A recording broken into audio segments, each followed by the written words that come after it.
जय माता दी, जय माँ कामाख्या। जो मनुष्य प्योर होता है, पवित्र होता है, मन साफ होता है, दिल साफ होता है, ऐसे मनुष्य की देवी शक्तियां मदद करती है। बहुत से लोग कहते हैं हमारी तो कभी भगवान मदद ही नहीं करता। वो इसीलिए मदद नहीं करता क्योंकि आपका मन काला है। मन को पवित्र रखो, दिल को शुद्ध सच रखो, तो देवी शक्तियां आपकी मदद अवश्य करेगी। तो अच्छे मनुष्य जो होते हैं उन्हें देवी शक्तियां, चाहे वो कुल देवता हो, चाहे वो पितृ देवता हो, चाहे वो कोई प्रेत हो उसके साथ रहने वाला, या बहुत सी सुपर पावर शक्तियां हैं, गुरु तत्व हो गया, तो ये आपकी मदद करती है और बाकायदा आपको हिंट भी देती रहती है। दुनिया में ऐसे बहुत से लोग हैं जिनको जीवन में जब वो संघर्ष की स्थिति में रहे तो उन्हें देवी शक्तियों ने ही बचाया। किसी को कम अनुभव होता है इसका, किसी को ज्यादा अनुभव होता है। और कुछ तो ऐसे लोग भी हैं जिनके माध्यम से देवी शक्तियां अच्छा काम करती हैं और अच्छा काम उस मनुष्य से भी करवाती है। अब प्रश्न ये उठता है कि आम व्यक्ति कैसे पहचाने कि उसकी जो देवी शक्तियां हैं उसकी मदद कर रही है या उसकी पूजा पाठ प्रार्थना का असर हो रहा है। तो हम आपको आज इन्हीं बातों की ओर लेकर के चल रहे हैं। ज्ञान गंगा नामक किताब के कुछ अंश आपके सामने प्रस्तुत हैं।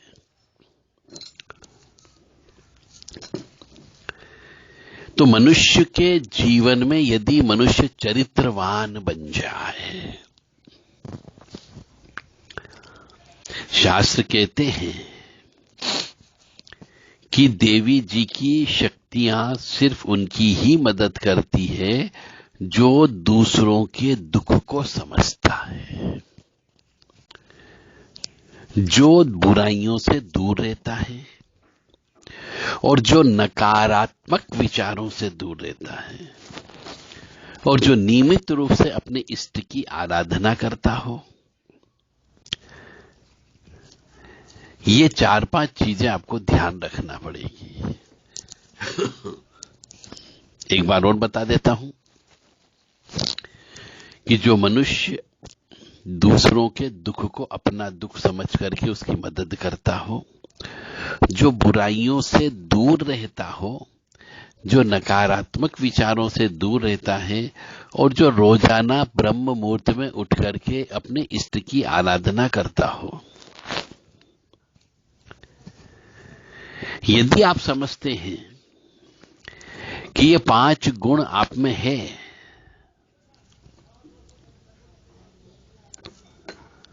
तो मान के चले निश्चित ही देवी शक्तियां आपकी मदद कर रही है। आपके बहुत सारे कष्टों को ऊपर तोड़ पर समाप्त कर दिया जाता है, आपको पता ही नहीं चलता है।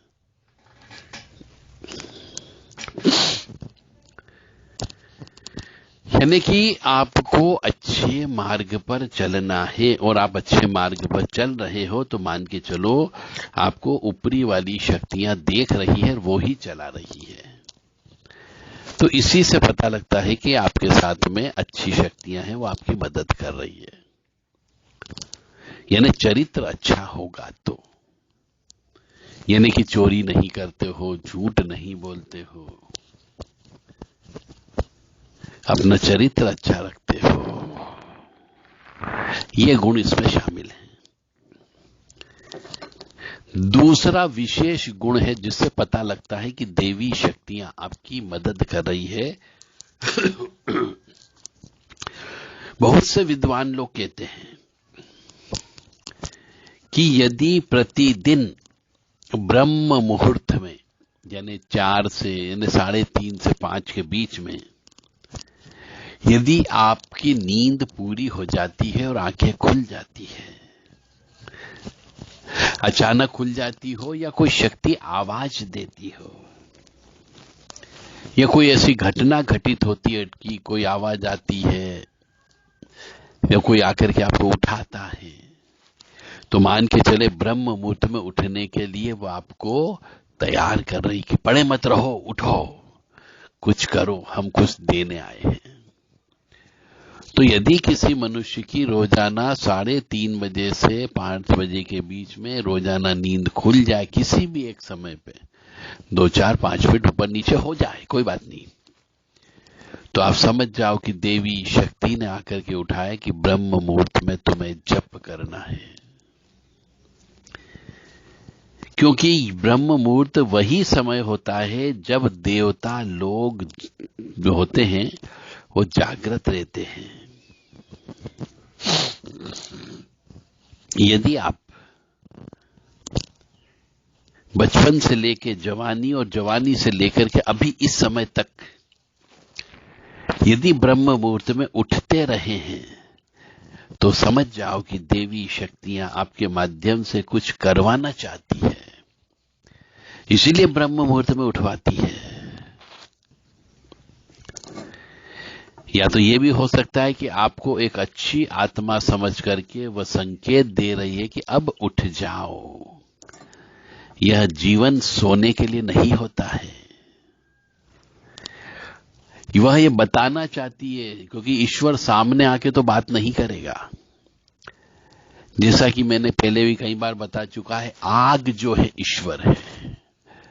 अब अग्नि आपके सामने प्रकट कैसे हो सकती है? पानी आपके सामने कैसे प्रकट हो सकता है?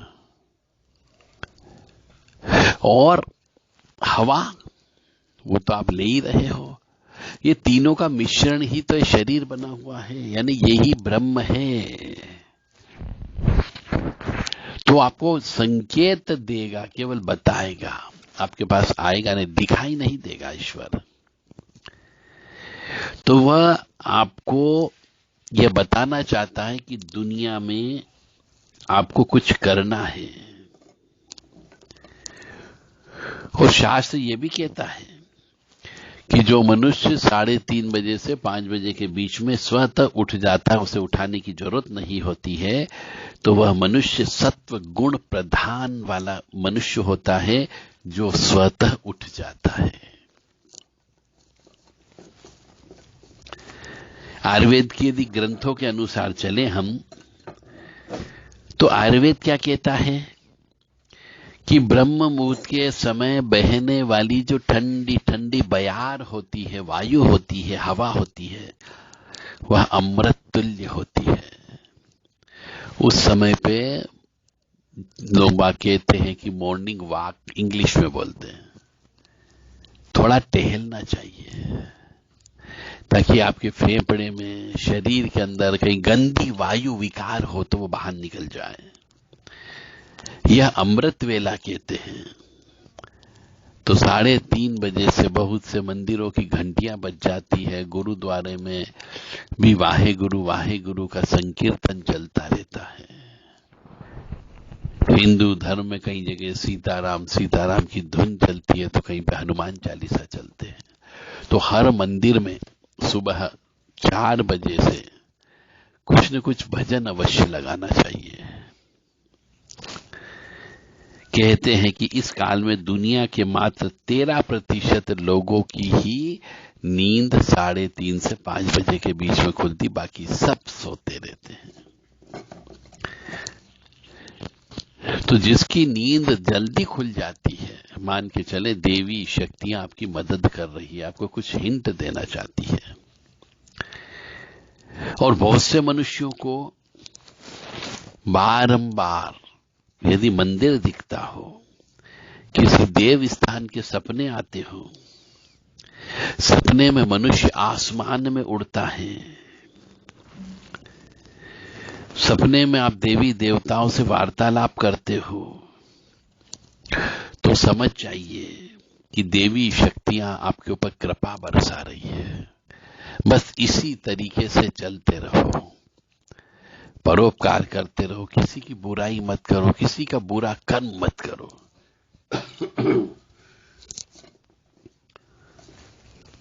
और यदि मनुष्य को आने वाली घटना का पहले से ही ज्ञान हो जाए, ऐसा उसे आभास होने लग जाए,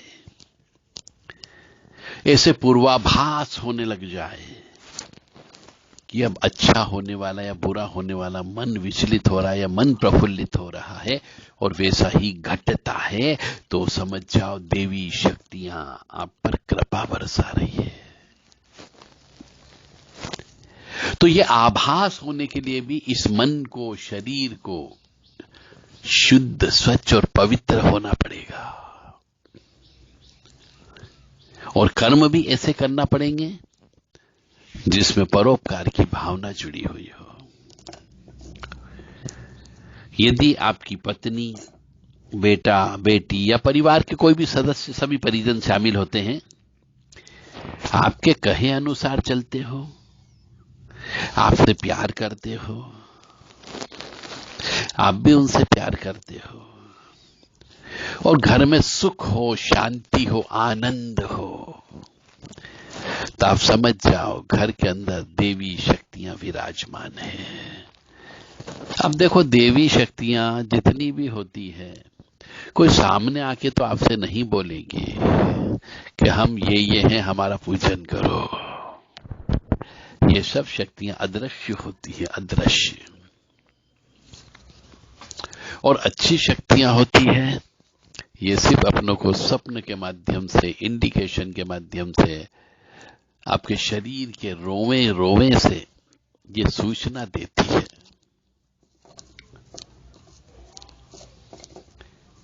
यदि जीवन में मनुष्य को अचानक लाभ होने लग जाए,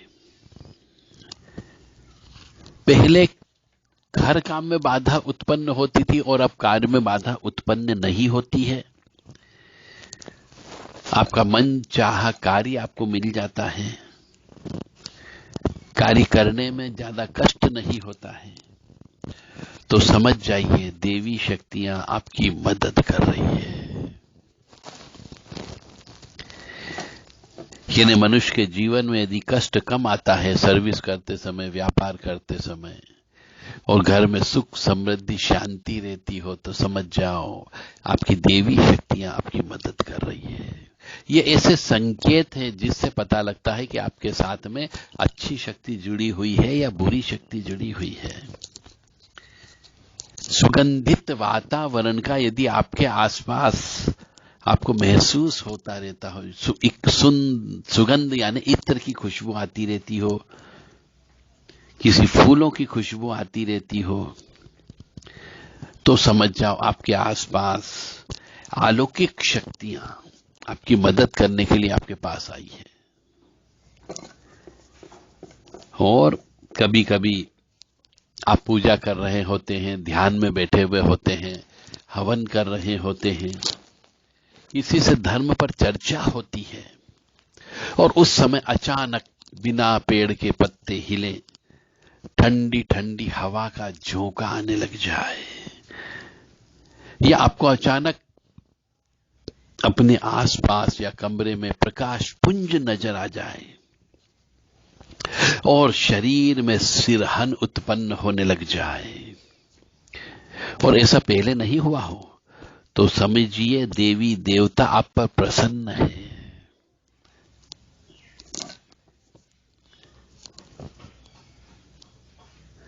आप भूमि पर रहते हैं, परंतु कभी कभी आपको ऐसा एहसास हो कि आपके आसपास ठंडी हवा चल रही है, ठंडे बादलों के अंदर आप हो, किसी प्रकाश पुंज ने मुझे घेरा हुआ है। और ऐसा अक्सर जो ज्यादा पूजा पाठ करता है उसके साथ में होता है। तो आप समझ जाइए कि कहीं न कहीं पे अदृश्य शक्तियां आपकी मदद करना चाहती है।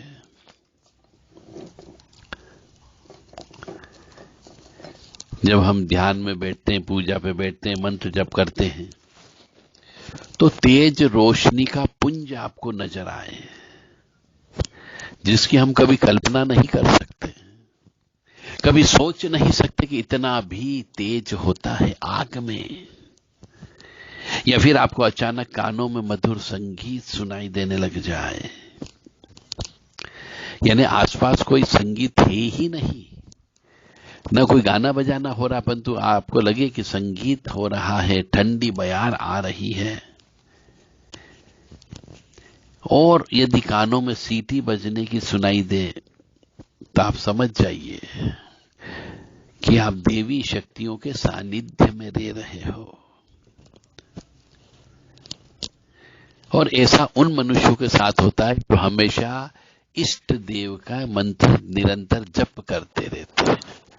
तो इसीलिए कहा गया कि अपने कुल देवी देवता, अपने इष्ट देवता और अपने पितृ देवता, इनको रोजाना कम से कम आधे आधे घंटे याद करना चाहिए, तो आप देवी शक्तियों की कृपा प्राप्त कर सकते हो।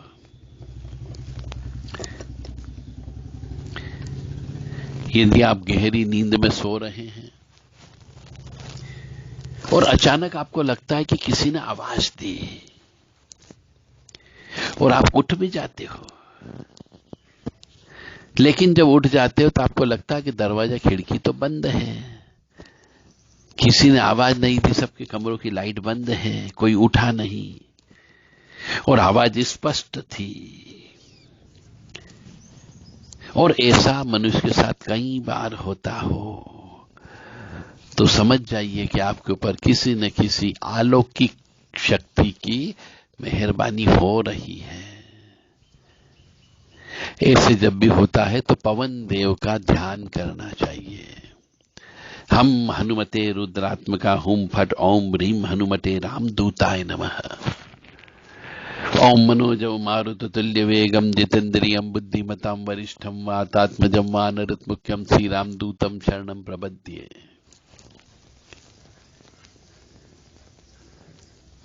तो ओम नमो भगवते वासुदेवाय, ओम नमो हरि मरकट मरकटाय। तो जो मनुष्य एक अपनी आदत डाल ले ब्रह्म मुहूर्त में उठने की, तो उसको सिद्धियां अवश्य प्राप्त होती है। थोड़ा समय लगता है, थोड़ा आचार विचार व्यवहार बदलना पड़ता है, धर्म ग्रंथों का पाठन पठन करना होता है, जो सप्त नदियां हैं उनमें स्नान करना होता है, सप्त सागरेभ्यो नमः हम बोलते हैं ने 7 सागर हैं, उनमें से जितने सागर जो भारत से टकराते हैं उन सागर में भी स्नान करना चाहिए, और वहां के जो देवता होते, स्थान देवता, उनकी पूजन अर्चन करना चाहिए। तो और 4 धाम की यात्रा अवश्य करें, संगम में स्नान अवश्य करें, ब्रह्म कुंड जहां जहां पर है वहां पे जाकर के स्नान करें, पितरों का तर्पण करें। सोमवती अमावस्या और शनिवारी अमावस्या और सर्वपितृमोक्ष अमावस्या, 3 अमावस्या इंपॉर्टेंट होती है। इन अमावस्या के दिन शुद्ध स्वच्छ पवित्र होकर के अपनी सामर्थ्य के अनुसार दान देना चाहिए, तो ये शक्तियां आपकी मदद करती है। जय माता दी, जय मां कामाख्या। मुझे उम्मीद है अब आपको समझ में आ गया होगा कि देवी शक्तियां किसकी मदद करती है और किसकी मदद नहीं करती, और मदद करती है तो मदद करने का तरीका क्या होता है। क्योंकि ईश्वर अदृश्य है। जब मनुष्य के शरीर से आत्मा निकल जाती है ना, ईश्वर का अंश निकल जाता है, तो वो भी किसी को दिखाई नहीं देता। इसी प्रकार से ईश्वर दिखाई नहीं देगा, क्योंकि आत्मा दिखाई नहीं देती है, तो ईश्वर कैसे दिखाई देगा। तो आप इस भ्रम में बिल्कुल मत रहो कि ईश्वर आपके सामने आएगा और आपकी मदद करेगा। वो आपको प्रतिक्षण आपके कर्म के अनुसार, आपके व्यवहार के अनुसार, आपके जप तप के अनुसार आपकी मदद करने के लिए संकेत और सूचना देता है। यही सिद्धि कहलाती है। जो आजकल जगह जगह देखते हैं, इतने पैसे 2 सिद्धि ले जाओ, इतने पैसे 2 सिद्धि ले जाओ, यक्षिणियां बिक रही है, भैरवियां बिक रही है, प्रेत बिक रहे हैं, चुड़ैल डाकन बिक रहे हैं, जिन जिन्नात बिक रहे हैं। ये सब फ्रॉड है। ये हर 2 महीने के अंदर अपना मोबाइल बदलने वाले ठग बैठे हुए हैं। इनसे बच करके रहो। और मेरे कहने के बाद भी यदि आप ठगे जाते हैं तो वो आप जानो। यदि आपके भाग्य में लिखा है पैसे का नुकसान होना है तो होगा, कोई नहीं रोक सकता। जय माता दी, जय मां कामाख्या। तो आइए चलते हैं और ईश्वर के चरणों में हम भी डूब जाते हैं। दुर्गति नाशिनी दुर्गा जय जय, काल विनाशिनी काली जय जय, उमा रमा ब्रह्माणी जय जय, सीता राधा रुक्मणी जय जय। दुर्गति नाशिनी दुर्गा जय जय, काल विनाशिनी काली जय जय, उमा रमा ब्रह्माणी जय जय, सीता राधा रुक्मणी जय जय। इसको रोज बोला करो। दुर्गति नाशिनी दुर्गा जय जय, काल विनाशिनी काली जय जय, उमा रमा ब्रह्माणी जय जय, सीता राधा रुक्मणी जय जय। यानी ये अष्ट देवियों के नाम है। इससे लक्ष्मी की प्राप्ति अवश्य होगी, घर में आनंद आएगा। क्यों आप लोग इस मंत्र का कह लीजिए या इस स्थिति का पाठ क्यों नहीं करते हैं? सब लोग शांति चाहते हैं, सब लोग सुख चाहते हैं, सब लोग आनंद चाहते हैं, घर में सब लोग ऐश्वर्य भी चाहते हैं, परंतु मेहनत नहीं करना चाहते। आध्यात्मिक मेहनत करना होगी। यानी कि परिवार के सभी सदस्यों को मिलकर के ब्रह्म मुहूर्त में उठ करके 1 घंटे तक घी का दीपक लगा करके दुर्गति नाशिनी दुर्गा जय जय, काल विनाशिनी काली जय जय। क्योंकि जैसा हम बोलेंगे, जैसा वाइब्रेशन क्रिएट होगा, जैसा करंट उत्पन्न होगा, वैसे ही हमारे शरीर की ओरा रिपेयर होगी और वैसे ही शक्ति हमें प्राप्त होगी। तो दुर्गति का नाश करने वाली मां भगवती दुर्गा जी की कृपा और काल का नाश करने वाली मां भगवती काली आद्य शक्ति, दोनों की कृपा मिलेगी। जय माता दी, जय मां कामाख्या।